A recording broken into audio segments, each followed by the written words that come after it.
Welcome to a new ramble here on the channel, and today we're gonna be talking about the project Rebalance that jagex has posted like week and a half ago, I think. Yeah, I'm a bit late to this. I had videos to post that couldn't be delayed anymore, so I just posted those before I actually posted this, even though I wanted to post this before those, but yeah, whatever. So I'm gonna be making a ramble primarily because I think that the entire thing that they made could have been like a content discussion video and whatnot. But as I've mentioned in the past multiple times, I don't like to make videos, content discussion videos specifically, on content that hasn't yet come into the game. So, I decided, hey, that's what rambles are for, right? Now that I have this format that I can just ramble about it. Now, it is a ramble, but I decided to just sort of write some stuff down and I'm gonna go over it. I'm not gonna go over through everything, and I think that at this point you already know most of the changes. I'm just gonna sort of run through some of them, give my thoughts, just my opinions on it and whatnot. And yeah, so obviously they will, and said that they will be making more blog posts in the future that are more specific to the topics that they have touched on, as they touched on a lot of topics here, even though most people are just, focusing on the Fang and the Scythe, which we will touch on. But once they do that, I will probably also make rambles for those, since I hope they will be more detailed. At least jagex said that it was going to be more detailed, so yeah, I'll probably make a ramble about those just to make sure. But yeah, so these blog posts actually touched on a couple of topics, mostly just balances and stuff like that, and it started with the skilling tweaks, mainly for agility, slayer, and thieving. Now, I don't have much to say about these rebalancing, certain stalls or certain NPCs, because, some of them can be really annoying to get caught in and stuff like that, and whatnot. Overall, just, rebalancing XP rates, etc. Very minor things, quality of life updates that I just think are good for the game. I just want to, touch on two things specifically. Number one is the adjustment to the diary requirements for agility shortcuts. I'm gonna completely take credit for that one, since it's a point that I touched on the original achievement diary video and the remake. Now, obviously, this is something pretty obvious that I think that a lot of people have pointed out. I don't think I was exactly the first one, but I think it's actually nice. Again, as I've mentioned on my achievement diary video, it's a bit weird that some agility shortcuts not only take very high agility level, but also take the elite diaries and the hard diaries. On the diary video, I mostly just focused on the fact that they require the hard or elite diaries, not so much on the level themselves that they require, but even then, the level itself just doesn't make much sense. Again, requiring level 70 something for the troll agility shortcut, especially now that you have My Arms Big Adventure. Not My Arms Big Adventure, what's the new quest? I forget, but it's involving I forget the name, but it's the one with My Arms where you go to the ice trolls and stuff like that, and unlock a new air patch, and you unlock all of the salt that can teleport you to those places, especially if you have a portal nexus. So the diary or the agility shortcut becomes even more useless on that regard. So I'm glad they're taking a look into it, and I'm glad that actually they are taking a look into some of the diary aspects to maybe balance them a little bit better. And this one is mostly for agility, obviously, but yeah, as far as Slayer goes, the removing some creatures from earlier Slayer, especially because of combat level and everything, I think it's good. I think that Slayer is not as smooth as people think it is. I think that a lot of people, when they get into Slayer, they've already done 1,000 quests and they already have a bunch of gear and everything, so overall it's much easier to do the Slayer requirements. But I think that Slayer should be the type of thing that newer players should be able to get into it, but right now it's kind of a pain, to say the least, so I'm glad that they're taking a look at that. The other big point that I actually wanted to touch on is the improving the Brimmayon agility course. I think this is an immense good step. Right now, not only is it more work than most rooftop agility courses, the rewards are lacking, to say the least, as you don't really make a lot of GP, and the extra XP you make from the tickets just isn't all that great either. I think the league has actually showed a lot of people how annoying it is to actually get tickets, since you don't really get more tickets for your streak or anything like that. So I did the 110 tickets that you needed, so the Snapdragon and the getting the 100 tickets in one exchange, and yeah, it's just 2 hours of nothing for, it's like, in terms of efforts and rewards, Rooftops and Allowed Sepulchre are far better in them. Rooftops don't require as much effort. Allowed Sepulchre offers way more rewards. The solutions here could actually be far more simple than just rebalancing the XP. It could be simply as, allowing you to gain more tickets per pillar, so the higher your streak is, the more tickets you get. So after 10 pillars, for example, you get 1 extra ticket, or you start getting 2 tickets per pillar, so you encourage players to actually go for long streaks, as opposed of, just you miss one or you go for like 50 pillars in a row and you get nothing extra for it. Maybe an extra XP drop, or maybe the higher your streak is, the more XP you get per obstacle. Although I'm not a huge fan of this, for the simple fact that of this entire thing, since for the most part it encourages players to play for so long. So you're encouraged to stay longer in Prevame and Agility, which, it's not very healthy for players. Especially it kind of punishes the players that can't spend that long there. The other solution, and I think a much better one, is to just make pillars individualized. So essentially the players' XP rates would be dependent on how fast they actually go through the routes, like them knowing which obstacles they can do, which obstacles are the fastest, and etc. Right? So instead of having to sit there and wait for the pillar to move, you could just tag a pillar, and then as soon as you tag it, it goes to another pillar that is individual to every player. So, it's all about how fast you get to the next pillar, and then you tag that one, you get a ticket, next pillar spawns. So it's all about how fast you are to that pillar, as opposed of just, yeah, you're incredibly fast, and now you sit there and you wait. The Brimhaven Agility dungeon was actually the fastest XP, like it was the meta in terms of XP in the game when rooftops were around. Only when rooftops were around, it pretty much got outshined as soon as Allowed Sepulchre came into the game. And even then, it was only the best, it was only the meta if you essentially got the fastest routes to go to like the pillars, and then you would actually use the obstacles for extra agility XP. So because we're talking about, I remember people talking about it was something like 50k XP per hour or something like that. Yeah, it wasn't, honestly, given the effort that you require, not all that rewarding. So I'm glad that they are touching on it, and I'm glad that they're making it just overall more viable. And I think that, again, like, it's a pretty old piece of content, so I think that bringing it more to speed and modernizing it a bit with some of the things would be better.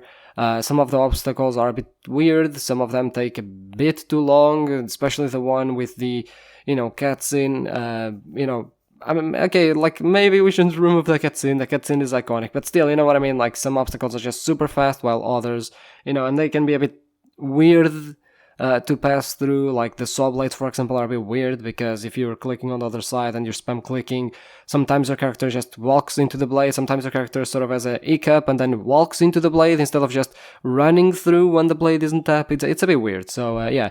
Now, they actually did touch on that content on the paragraph after they touched on some of these tweaks, essentially just saying that they understand that a lot of these would be probably a lot of the changes would be perceived as that content. And I understand, like, people are probably looking at the Brimhaven Agility Dungeon and going, who gives a fuck, you just, collection log stuff, and even then after collection log you never touch it again.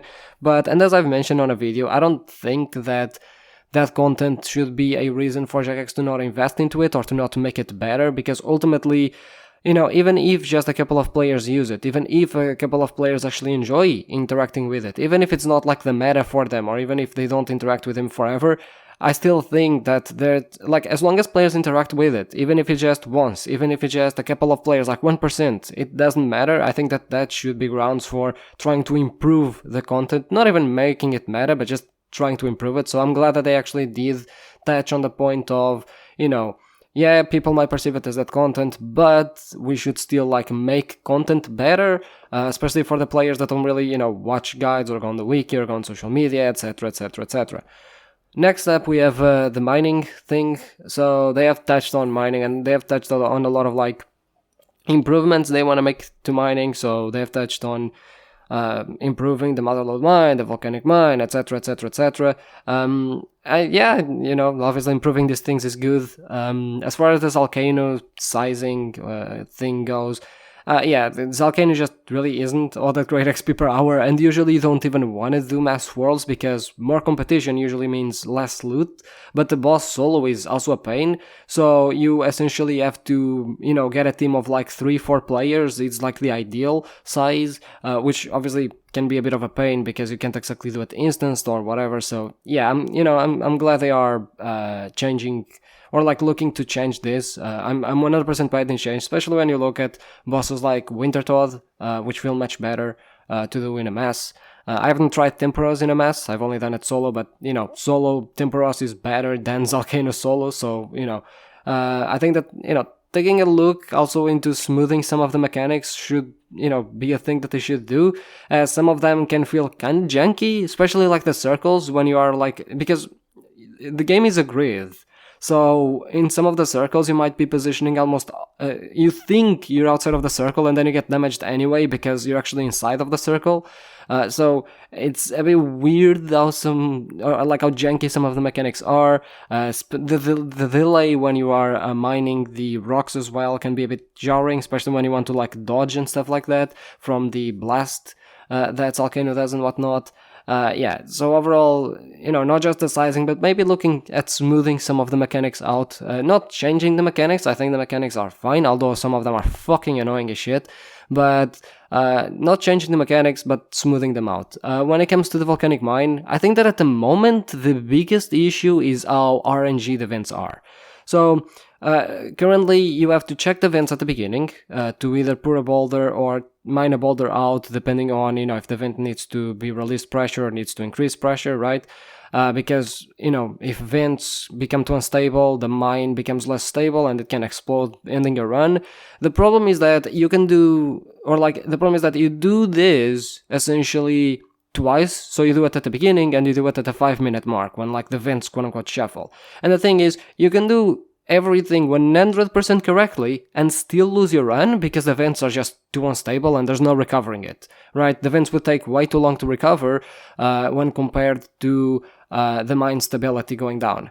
And this is super bad because honestly, the big rock, like the rock that you mine, when it gives the most points is at the end. So having to cut your run short because at the 5-minute mark the vents become too unstable just isn't fun. It grants way less XP, grants way less points. It just makes it feel like you got punished, even though you did everything the same way that you always did. You did everything in your power to fix it, and you couldn't because, the game just doesn't like you very much, I guess. Overall, however, I actually would genuinely love for jagex to feel confident with forestry to try something related with mining. If we were getting benefits from that system, I think mining would benefit much more. I get that resource competition is part of the skill identity pretty much, but really we gotta ask ourselves, is it really any fun? Like, the skill identity in RuneScape 3 was the same, and as soon as pretty much mining and smithing rework came out, mining just became so much better, even with the concern of, and even me, before I tried it out, I was like, really, they changed mining, mining used to be this thing, and then I tried it and I was like, 100% I prefer the rework, 100%. Over the years, the mining and smithing rework has become one of my favorite reworks in RuneScape 3, and one of my favorite updates, so I think this is something that I really hope they reconsider it in old school. Not necessarily an entire rework, but, making it like forestry where you sort of tone down the resource competition. I don't think you need to remove it from everywhere, but I think it would make mining way more consistent, and people would be more willing to try different methods, because right now I think that one of the biggest parts of the Motherlode mine is that you don't the ores or the ore vein goes out, but then they come back in, and you can mine multiple pay dirt per ore vein, so you don't really have that issue of you mine one and then you have to mine the other and mine the other and mine the other. It's just a bit annoying. So I think that mining, and even contrary to woodcutting, which already benefits from, woodcutting, you already have, or woodcutting rather, you don't have as many, resources. You have a lot of different types of trees, but, when it comes to mining, you already have a way more like diverse multitude of resource types, right? You don't just have the ores, you have all of the rewards that come with mining, you have amethyst and everything. The ores are usually used for smithing, which can be alchable or can be alked or can be used for dart tips and stuff like that. So it's overall much more versatile than with getting already. So I really don't think that the methods would be killed if you changed the way the resource nodes work. I think that if anything, you would just be reviving some things that players just don't want to do. Like, for example, runite mining. Like, the reason as to why the vast majority of people don't do it is not because they find it too slow, it's because the competition is just so big and it's mostly just run over by bots. So while yes, it could be a viable quote-unquote money-making method, do you really want to compete with bots? Do you really want to op 1,000 worlds and compete against... Yeah, it's just not really fun, so... you can still leave some resource types normally, like the granite and sandstone. I don't see why you should be able to, or you would need to change these resource nodes, but, normal ores could actually benefit from a more forestry approach. Not necessarily the rewards that forestry gives, but more so the idea of they don't deplete, so there's no resource competition. Next up, they talk about run energy. They haven't released a lot of info on this, but yes, I think that run energy kinda does need some shifting around. I also wouldn't be opposed to more items interacting with run energy, just like how the stamina potions already interact with it.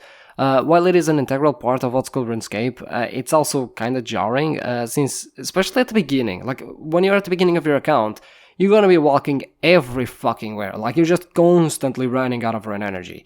But when you get by the end of the game, when you get all of the teleports and the pool in your player house and stuff like that, run energy becomes a pretty much non-factor. So rebalancing these, to make it less of a pain in the early game and making it more of a mechanic in the late game, I think could be a nice thing for them to do. But again, they haven't really released too much information on this, and I know that it's probably a lot of maths related to this, because I don't think they want to outright change the mechanic entirely, like they did in RuneScape. Although in RuneScape 3 they didn't entirely change the mechanic, they just changed the maths and allowed you to rest everywhere, which just, makes it so you restore energy faster. So yeah, but regardless, I know that they don't want to have such an aggressive shift, so yeah.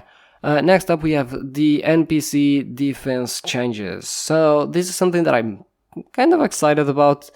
Essentially, some NPCs don't really have enough of a weakness for it to be noticeable in terms of, how it impacts gear progression. So you mostly just use one weapon for everywhere instead of just using the weapon that is strong against that, type of mob.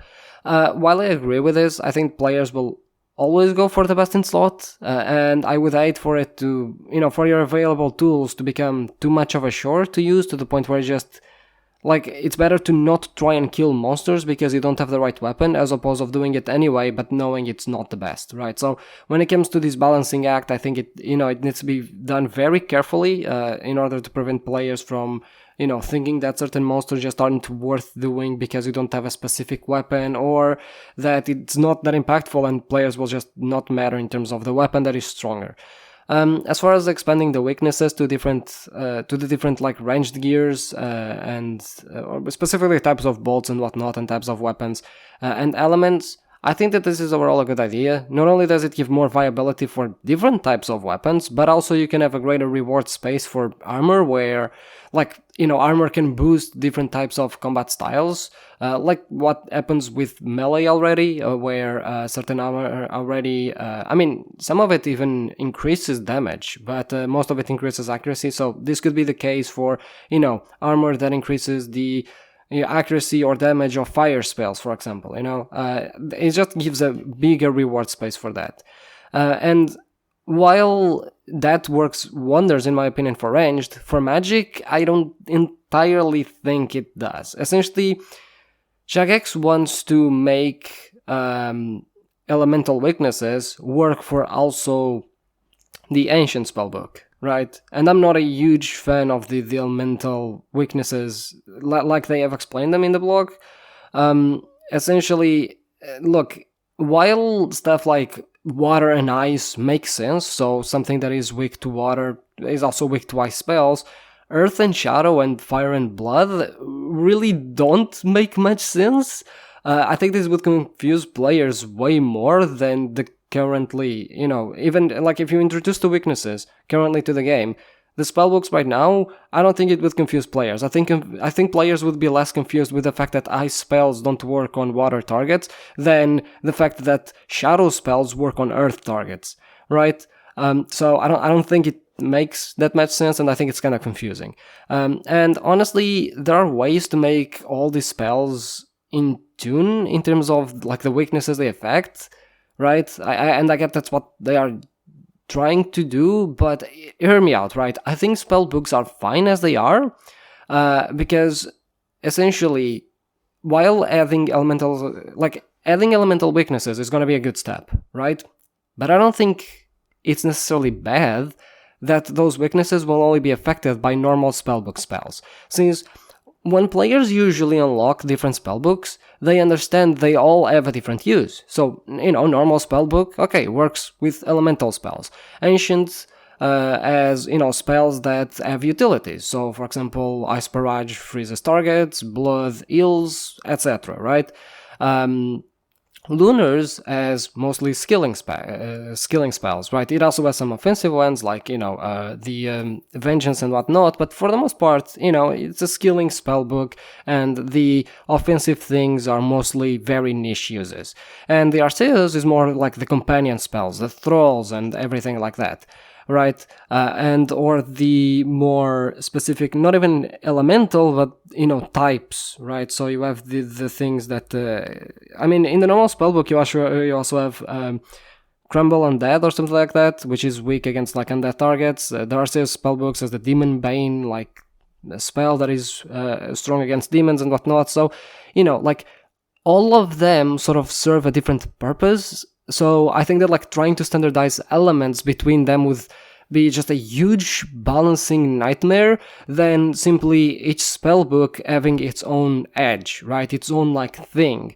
And on top of that, if spellbooks have different purposes, you are also making a bigger space for rewards, since you can make a magic armor set that, again, boosts elemental weaknesses like fire, but another one that has a higher chance of healing using blood spells, for example. Just like how, Torture is best in slot for melee, but Blood Fury is still used due to its utility that, ends up giving players choice. Do you want the most DPS you can get, or do you want the survivability that Blood Fury gives? And the same should go for spells. Do you want the absolute most DPS with a standard spellbook, or do you want the utility of being able to freeze targets and being able to heal and do all of these things, right? Or maybe be able to Vengeance, be able to have Thrall, right? Just different utilities, I think, because right now when you do unlock a lot of different spellbooks, you don't think of the weaknesses that affect monsters, you think of the utilities that the spellbooks specifically have in your overall gameplay. So I think that the standard spellbook having, just elemental weaknesses while other spellbooks have other things enhanced in them would just be easier to balance, and it would be easier to come up with rewards than trying to shove in the fact that Earth somehow, shadow spells are strong against targets that are weak to earth spells. It's really weird, but overall, yeah, I do support the monsters having maybe a little bit more of a weakness when it comes to the different styles to be able to be used, especially expanding that idea, because melee already has it. You have monsters that are weak to slash, to stab, and to crush, so having that same idea to magic and ranged would very easily standardize things, especially because you can already have different styles anyway, right, especially in ranged. So yeah, I think that it would be a good thing, and I'm excited to see what jagex actually comes up with in their blog. And lastly, we have the combat items rebalance. And this is the essentially big thing of the blog. So essentially they're just rebalancing some items. I'm not gonna touch on all of them because it's just too much effort.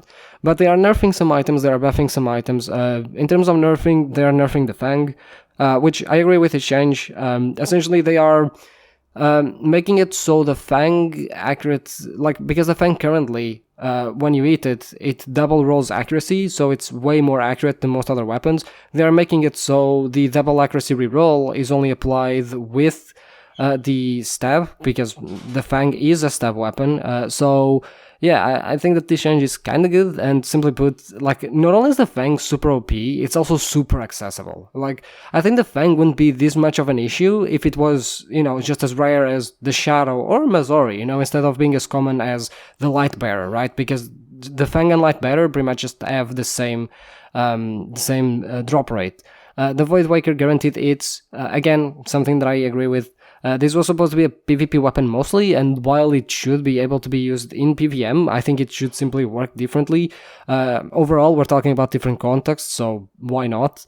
Next up, Occult Necklace. They're gonna be nerfing how much damage it does.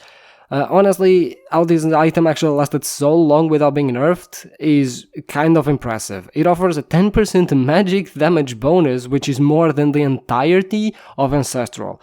I'm glad they are finally doing something about it. Other than that, we have some buffs. They are buffing the minimum hit roll from 0 to 1. So essentially, if you successfully roll a hit, you can still roll a 0 currently, and they want to change that to 1. I didn't even know this was a thing. I just assumed that if you hit a 0, you would simply roll a miss. So, to me, I think that like the change that they want to implement, that's I already thought the game worked. So I'm glad that they are changing that. They are buffing the Scythe, which, according to them, right now it does need more uses, especially because of how expensive it is. Because the Scythe is still really good DPS. But as it stands, it's pretty much only used to like eke out the last percentage of DPS, right? Oftentimes it's just like if you have, or like if you need gear, other gear just ends up being way more versatile and useful. So unless you already have like every little bit of gear and Scythe is the only thing you are missing, most of the times you want to go for a Scythe. Because, for example, with a T-bow, you will go directly to the T-bow, right? You can do other stops with, the Dragon Enter crossbow or the bow or whatever, but for the most part, you want a T-bow because the T-bow is just that big of increase in terms of DPS, right? So it's a huge increase. But with the Scythe, it's like, especially given its cost of use, not its cost of buying it, but of using it, because you need blood runes, and vials of blood, I think.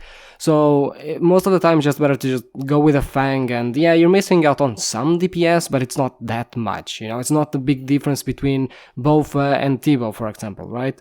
And lastly, they are buffing the Elder Maul, which, do people even use this anywhere? I think the only time I've seen this weapon be used, and ironically, is like during PvP fights, as a way to just try and secure the kill, try to secure the KO. Especially the Elder Maul as the same, the Elder Maul is considered a mega rare, so it's on the mega rare drop table of the Shimmers of Xeric, which contains the T-bow and Kodai. So yeah, usually getting this drop is incredibly bad. But overall, they went to pretty much be a bit more talk about specifically the Fang and the Scythe, because they have a bunch of data and whatnot. As I've said with the Fang, they are removing the double accuracy reroll, unless it's used on stab. So if you're using it on stab, the double accuracy reroll still happens. So, it remains generally good as a weapon with no upkeep, but it's mostly OP on stab. And while I agree with this, I just don't know how accurate the Fang will still be, because what makes it good right now is the fact that the Fang has a lot of damage, especially if you have Torva and whatnot, and essentially gear that boosts damage, while still being quite accurate. And there is where most of the DPS comes from. So while this is a decent change, I don't know if it will be enough. Also, I honestly wouldn't be opposed for it to be substituted with a ward in the Toa drop table. Instead of the Ring and the Fang having the most common rolls, the Ring and Ward should have the most common rolls instead. The Ward isn't as OP as the Fang, while it's still a nice upgrade, so, the Fang being rarer would also help people not use it as much everywhere, because right now, people mostly do because it's really common. It pretty much only costs 30 mil, and the price keeps dropping due to how good people are at TOA and how common the Fang is. So its price, in my opinion, is one of the main reasons why it's used pretty much everywhere as far as melee weapons go. As far as the scythe, costs are too high. Obviously, even when the scythe is best in slot, the costs are just too high. Other weapons don't generally have this problem. The T-bow is only expensive when it comes to upkeep if you're using dragon arrows. And even then, it's not that expensive when you use Avas, and you can make all of that GP back pretty easily. With Shadow, it's pretty much the same thing. While you do need to charge it, the runes required to do so really aren't all that expensive. You need 2 Soul Runes and 5 Chaos Runes per charge. Soul Runes can be seen as a bit more expensive, but Chaos Runes have been dropping in price for ages, especially due to all of the places you can get them, and you can sell them for Tokol, and people usually get so many from barrows anyway, so it overall is just very cheap. With the scythe, however, not only do you need blood runes, you also need vials of blood, which can only be obtained through TOB. Maybe removing the vials of blood requirement would help its case. Jagex actually wants to slash the amount of blood runes used, but regardless, making it overall cheaper to use is a good step.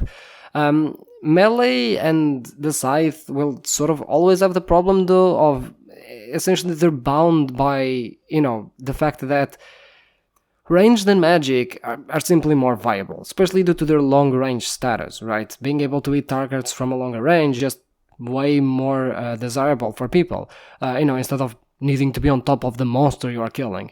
They're also way more straightforward, so maybe when the NPC changes, like defense changes come through, these will be remedied to a certain degree, but yeah, I think that melee is always in that spot where it's not as OP. Another change that jagex actually wants to make is to make it only spend charges when it hits. While it's a good thing to make it overall more viable in a lot of places, then you sort of need to question every other weapon in that regard that uses charges, be it, the Barrow's armor, the Shadow, or any other thing. So I don't think it's the best change, unless they essentially plan to change how melee weapons and armors work in this aspect.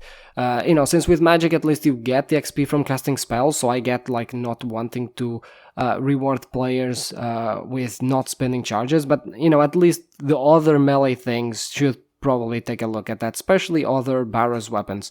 If it's not the case, because I don't even know if it's the case anymore, but regardless, making it consistent would be a good step.